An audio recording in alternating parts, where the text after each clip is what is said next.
Olá, meus alunos, tudo bem com vocês? Bom, eu vou fazer alguns vídeos a respeito dos materiais que enviei da hipótese de Broglie e da equação de Schrödinger. Então, vamos por partes, vou fazer uma sequência de 2 a 3 vídeos discutindo o material que foi enviado. Primeiramente, vou falar de Broglie. O que de Broglie fez? De Broglie, ele teve uma ideia de que a matéria, as partículas, têm um comportamento ondulatório. Vocês lembram que quando foi estudado a respeito da radiação, a ideia que se teve foi de Einstein, principalmente, de que a luz era formada por partículas. De Broglie pôs um trabalho inverso, que toda a partícula, no caso uma partícula de matéria com massa, né, a luz não tem massa, mas um elétron, por exemplo, partículas com massa, eles possuem uma propriedade ondulatória. E como disse na apostila, como que aconteceu isso tudo? O de Broglie, ele não tinha orientador na época e propôs essa ideia, escreveu uma tese, um trabalho e submeteu uma banca numa universidade. E ele escolheu um físico da época, o Paul Langevin.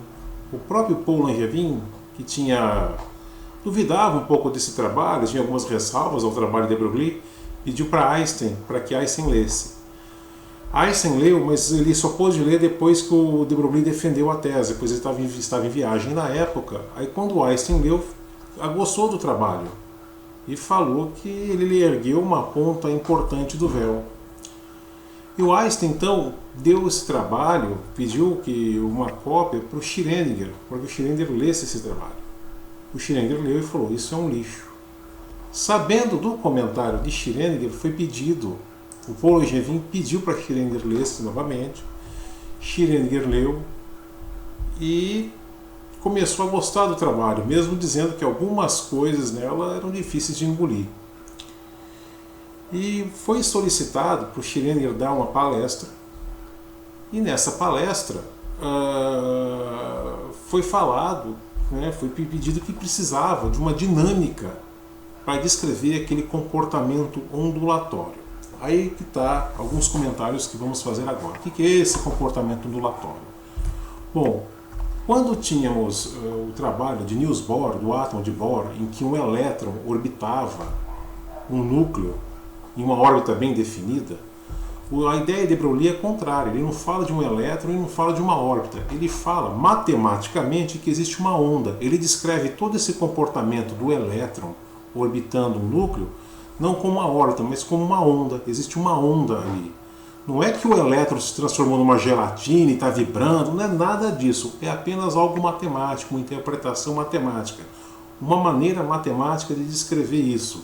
E que existe na prática. O elétron, sim, ele tem um comportamento ondulatório, vide o problema do trabalho de dupla fenda, quando ele passa por duas fendas.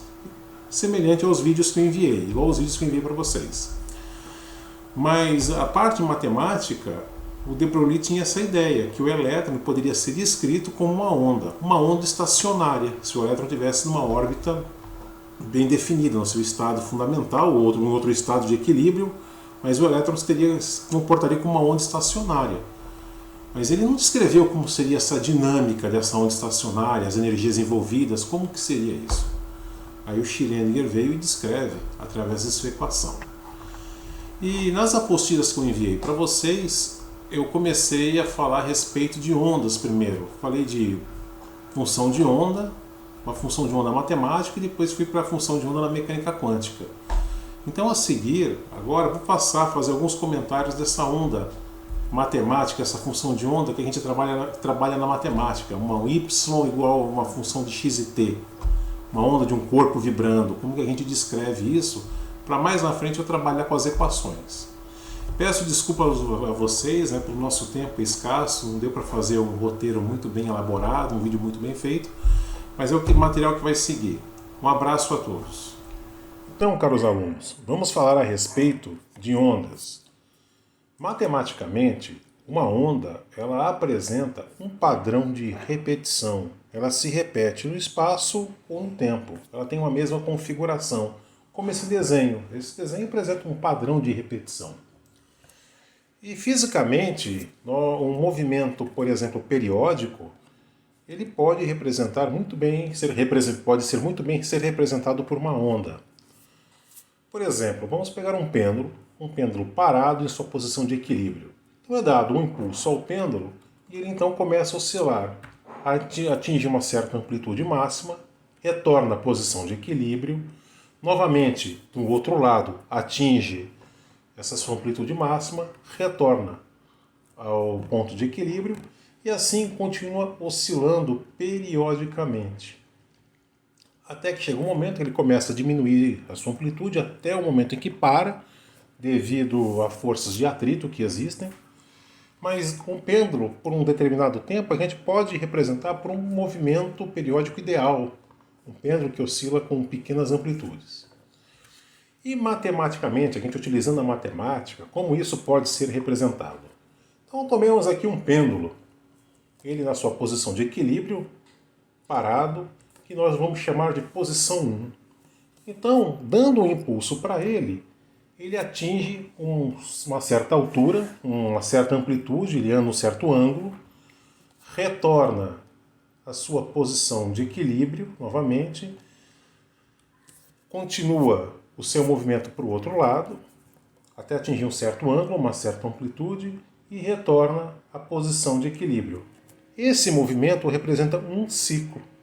Então podemos graficar ele e descrevê-lo, em função, por exemplo, do ângulo, o ângulo em função do período, do tempo de oscilação. É uma das formas da gente representar um ciclo. E é importante a gente ter essa ideia de ciclo, de um ciclo representado por essa senoide. Uma outra configuração clássica, outro exemplo clássico, é o movimento circular uniforme. Vamos pensar numa partícula, aqui representada por essa bolinha em azul, circulando, fazendo esse movimento circular uniforme até voltar ao mesmo ponto. Então, por exemplo, ela está na posição aqui 0, um ângulo 0, anda 90 graus, retorna à posição, ela vai para um outro lado, 180 graus, depois anda 370 graus e retorna para o seu ponto inicial que ela estava, andou 2π. Então esse movimento aqui, esse movimento periódico, dela andou 2π. E esse gráfico representa então, novamente, um ciclo dessa partícula. Então como que a gente pode agora caracterizar uma onda? Então nós temos aqui um ciclo, outro ciclo, outro ciclo. Então nós temos essa onda. Uma onda é composta de diversas ondas, diversos ciclos dessa onda. Uma onda ela tem uma coisa interessante chamada comprimento de onda, que é o tamanho de um ciclo. Só que às vezes é mais fácil, no caso de uma onda, olhar para os seus extremos, para as partes mais altas, denominadas cristas. Então a distância de uma crista a outra consecutiva é denominado também comprimento de onda. É a distância desse ciclo, a distância dessas posições, de uma crista a outra, é denominada comprimento de onda. Ou também dos vales, podemos utilizar os vales da onda para determinar o seu comprimento. Ela também tem uma amplitude. A amplitude é a meia altura da onda. Não é de um extremo lá inferior a um extremo superior. Esse tamanho de um extremo inferior até o extremo superior é 2 vezes a amplitude. A amplitude é metade, esse valor da metade. Então, por exemplo, a função seno é a melhor função, é uma função que descreve esse ciclo, esse movimento periódico, nessa forma. Temos também a função cosseno, a função tangente também descreve movimentos periódicos, mas esse desenho ele é representado pela função seno.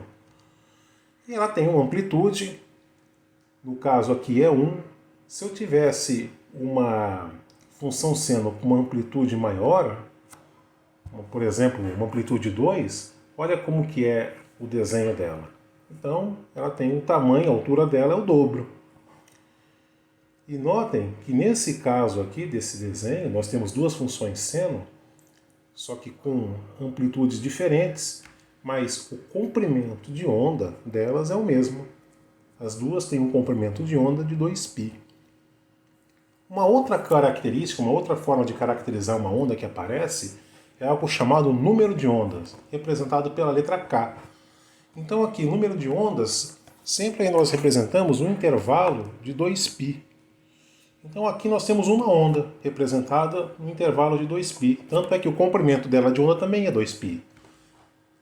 Nesse caso aqui, por exemplo, nós temos um ciclo e também nós temos outro ciclo, dois ciclos. Ou por outra, podemos falar que temos duas ondas no intervalo de 2π. Então o K é igual a 2. E o comprimento dela vale π. A distância, o tamanho de um ciclo é π. Mas aqui nós temos duas ondas. Nesse outro caso, por exemplo, K é igual a 3. Nós temos 3 ciclos, né? Ou por outra, falamos que temos 3 ondas no intervalo de 2π. E nesse caso, a lambda, o comprimento de onda lambda, é denominado, tem esse tamanho de π sobre 3. Então a maneira mais genérica de descrever uma onda, uma senoide, no espaço, é igual y igual a seno de kx, onde k é o número de ondas. Conforme maior for o k, mais ondas ela vai ter, mais comprimentos de ondas teremos no intervalo de 2π. Só que são comprimentos cada vez menores, cada vez mais estreitinhos, cada vez mais apertados será esse comprimento de onda. E k é definido como 2π sobre lambda, que é em 2π quantos comprimentos de onda tem. Assim nós definimos o número de ondas.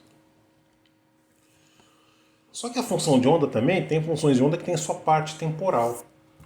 Onde entra essa parte temporal? Como eu falei lá no começo, quando um pêndulo oscilando, né, no tempo. Então, o tempo que uma partícula leva para dar uma volta completa em um movimento circular, ou o tempo que um pêndulo leva para realizar uma oscilação, é denominada período. Então, o período é isso, é o tempo que uma partícula realiza alguma coisa e volta à sua posição de equilíbrio, sua posição original. Ou seja, um pêndulo oscilando, ou seja, uma partícula com seu movimento circular voltando à posição original. Agora, existe também uma coisa chamada frequência, que frequência é o número de voltas que uma partícula realiza por unidade de tempo. Ou o número de oscilações que um pêndulo, por exemplo, realiza por unidade de tempo. Se essa partícula tem uma velocidade angular muito alta, dá muitas voltas no segundo, a sua frequência é alta. Agora, se ela está bem devagarinho, sua frequência é baixa. E a unidade da frequência é o Hertz. Então, frequência e período são grandezas inversamente proporcionais. Então aqui, período é definido como 1 sobre f. Existe também a frequência angular, que representa o número de voltas ou ciclos de 2π por unidade de tempo que uma partícula realiza. Então, na hora da gente escrever matematicamente uma função, não estou colocando aqui todos os detalhes, isso teria que trabalhar no curso de Física 1 ou Física 2, dependendo da ementa do curso. Nós temos que uma função de onda ela é representada dessa forma, a maneira matemática de representar uma função de onda clássica. Y de xt igual a seno de kx menos ômega t.